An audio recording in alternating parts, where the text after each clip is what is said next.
Assalamualaikum warahmatullahi wabarakatuh. Perkenalkan, nama saya Ajeng Windayu Putri dengan NIM 8777695668.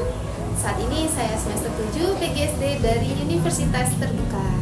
Pada sesi keempat ini, dalam mata kuliah praktikum IPA di SD, yaitu membahas mengenai dalam laporan mandiri saya, yaitu pencernaan makanan. Pencernaan makanan ini terbagi menjadi dua, yaitu pencernaan makanan secara mekanik dan secara kimiawi. Pencernaan makanan secara mekanik yaitu perubahan makanan dari bagian-bagian besar menjadi bagian-bagian kecil. Sedangkan perubahan makanan secara kimiawi yaitu perubahan dari makanan yang mengandung zat-zat yang kompleks menjadi zat-zat yang sederhana dengan adanya bantuan enzim. Enzim adalah zat kimia yang dihasilkan oleh tubuh untuk membantu proses mempercepat reaksi-reaksi kimia yang ada di dalam tubuh kita. Nah, enzim yang terdapat dalam sistem pencernaan itu terdapat 3 titik. Yang pertama yaitu ada di mulut, dan yang kedua itu ada di lambung, yang ketiga ada di usus halus. Yang pertama, enzim yang terdapat di mulut yaitu enzim pitalin yang berguna untuk mengubah zat karbohidrat menjadi gula sederhana. Terus yang kedua yaitu di lambung itu ada 3 enzim yaitu klorida, terus peptin dan renin, yaitu berfungsi untuk membunuh kuman yang ada dalam makanan, terus mengubah protein menjadi pepten dan mengumpulkan atau menggumpalkan protein susu. Dan di usus halus ini sendiri terdapat banyak enzim seperti amilase, lipase, pepnin dan lain sebagainya. Nah, selanjutnya dalam sistem pencernaan itu terdapat alat-alat dalam pencernaan makanan tersebut, yaitu ada 6. Yang pertama dimulai dari mulut, kedua itu kerongkongan, yang ketiga ada lambung, yang keempat ada usus halus, yang kelima ada usus besar, dan yang terakhir itu ada anus. Nah, pertama di dalam mulut.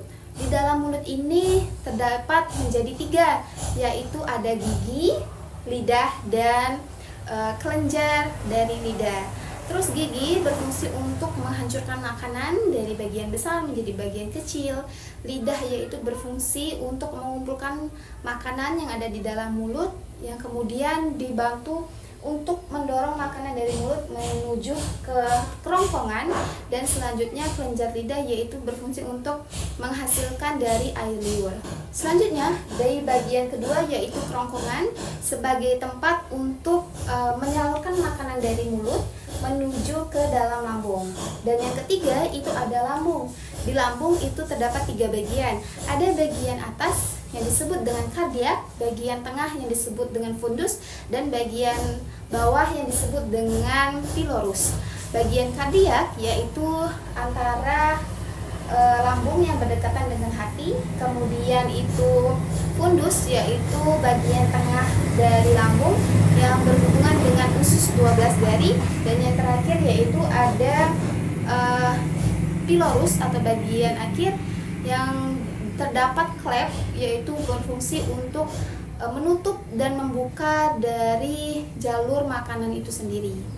Nah, perlu teman-teman ketahui nih, kalau lambung ini terdapat di bagian sebelah kiri dari tubuh kita. Selanjutnya kita membahas yang keempat yaitu mengenai usus halus. Usus halus ini panjangnya kurang lebih kira-kira 8,5 meter. Panjang sekali ya teman-teman. Dan di dalam usus halus ini terjadi perubahan makanan secara kimiawi yang dibantu oleh enzim. Dan dimana makanan di sini sudah menjadi seperti bubur yang bersifat asam karena mengandung HCI.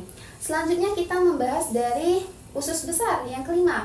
Usus besar ini yaitu berfungsi untuk mencerna makanan yang tidak dicerna oleh usus halus ini, sehingga seperti selulosa.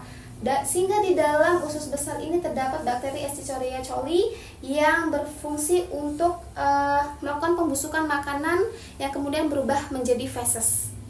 Kemudian feses yang terdapat di usus besar ini kemudian disalurkan ke anus. Anus ini merupakan tempat dari sistem pencernaan terakhir, pencernaan makanan terakhir dari tubuh kita.